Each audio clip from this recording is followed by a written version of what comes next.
Assalamualaikum warahmatullahi wabarakatuh.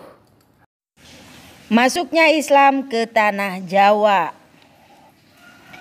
Situasi masyarakat Indonesia, khususnya di Pulau Jawa, sebelum kedatangan Islam, kehidupannya dipengaruhi oleh sistem kasta atau perbedaan golongan atau kelas, sehingga kehidupan masyarakat terpecah-pecah.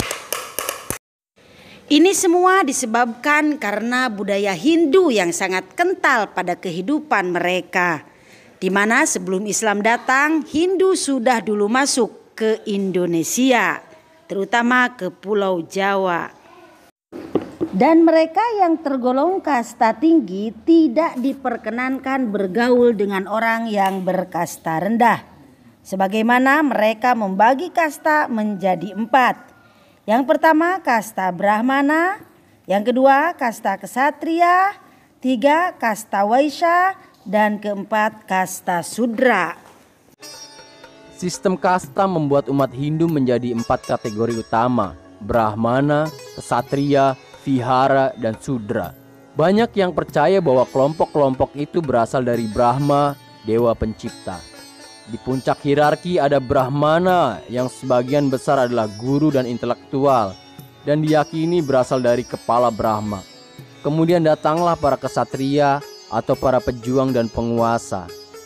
Slot ketiga jatuh pada para Vaisya atau para pedagang yang diciptakan dari pahanya. Di bagian bawah tumpukan adalah Sudra yang datang dari kaki Brahma dan melakukan semua pekerjaan kasar. Kasta-kasta utama selanjutnya dibagi menjadi sekitar 3.000 kasta dan 25.000 kasta masing-masing berdasarkan pekerjaan spesifik mereka. Di luar sistem kasta Hindu ini ada orang-orang Dalit atau orang yang tak tersentuh, haram untuk disentuh. Kaum Dalit atau Paria selama ini dianggap sebagai kasta terendah dan dengan alasan tak murni mereka dilarang masuk ke mayoritas kuil. Bahkan seringkali dianggap komunitas yang untouchable alias haram untuk disentuh. Keberadaan mereka tak dianggap dalam masyarakat tradisional India. Berada di luar 4 kasta, komunitas Dalit menjadi yang paling miskin dan tertindas. Peluang mendapat pekerjaan, memperoleh pendidikan sangat sempit, bahkan dianggap nyaris tidak ada. Dan karena tak murni mereka dipinggirkan selama ribuan tahun sejarah India. Setelah agama Islam masuk dan tersebar di masyarakat, barulah sedikit demi sedikit terkikislah perbedaan kasta-kasta itu dan mulailah terjaminnya hak asasi manusia tanpa ada perbedaan.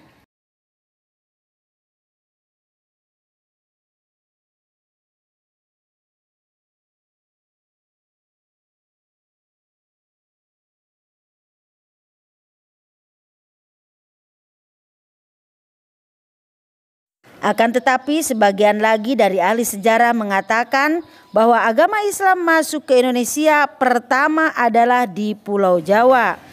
Karena pada tahun 929 sampai 949 Masehi, pada kekuasaan Prabu Sindok, para saudagar dari Pulau Jawa sudah banyak yang berlayar sampai ke Baghdad. Demikian juga para pedagang dari Persia dan Gujarat sudah ada yang datang ke Indonesia. Dikatakan lebih dahulu di Pulau Jawa karena ditemukan satu bukti pada satu nisan seorang wanita Islam yang bernama Fatimah binti Maimun yang dimakamkan di Desa Leran, Gresik, bertulis wafatnya tahun 475 Hijriah. Atau tahun 1082 Masehi.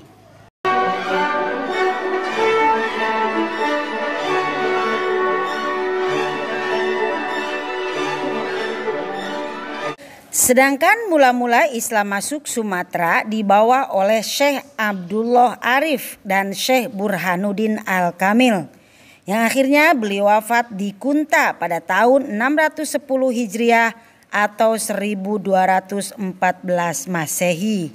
Sudah membahas tentang masuknya Islam di Nusantara ini pada abad ke-7 Masehi, yang artinya Islam sudah disebarkan di bumi Nusantara ini sejak awal abad Hijriah.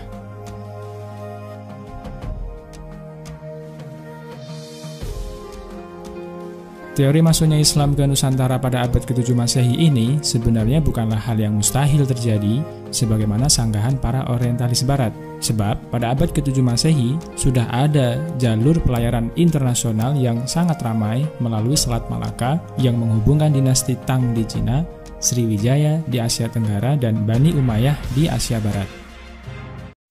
Adapun yang didatangi pertama oleh Islam di Pulau Jawa yaitu di daerah-daerah pesisir utara Jawa Timur. Agama sangat nampak perkembangannya di Pulau Jawa itu sejak kedatangannya Maulana Malik Ibrahim di Gresik yang kemudian menjadi pusat penyebaran Islam di Jawa Timur. Untuk perkembangan selanjutnya ditingkatkan oleh adanya para wali yang terhimpun dalam nama Wali Sanga atau Wali Sembilan, sehingga meluaslah Islam ke seluruh tanah Jawa. Seperti di Jawa Barat dipelopori oleh Sunan Gunung Jati dan Fathahillah yang berhasil mengislamkan Banten, Sunda Kelapa, dan Cirebon. Juga halnya di Jawa Tengah ditangani oleh Sunan Kudus dan Sunan Kalijaga. Sedangkan untuk wilayah Jawa Timur diteruskan oleh Sunan Ampel dan Sunan Giri. Bocah Angon, penek no blimbing kuwi, lunyu penek no kanggo basuh dodot tiro, kanggo basuh dodot tiro, dodot tiro, tumitir berdahin pinggir, Rondo mono slumakono kanggo